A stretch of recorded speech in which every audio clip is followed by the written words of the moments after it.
सवाल पैदा होते हैं। 1. क्या रेलवे का महकमा सरकारी सतह पर बासपुरस से मावरा है?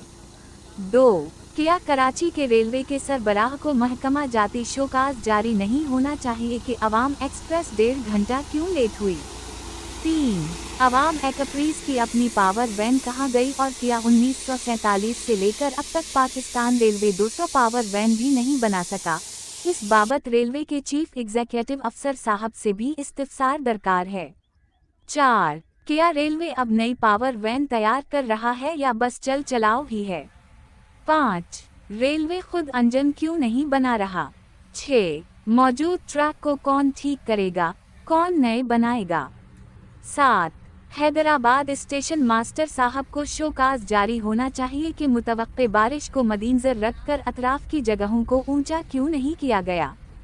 इस बात को जुवाज नहीं बनाया जा सकता कि सड़कें ऊंची करना जिलाई हुकूमत का काम है। रेलवे को ये खुद करना होगा मुसाफिरों के लिए। 8. मुसाफिरों के सामान के लिए ट्रालीज क्यों नहीं रखी जाती? आज़ादी के बाद से लेकर अब तक स्टेशनों पर एस्केलेटर्स क्यों नहीं लगाए गए?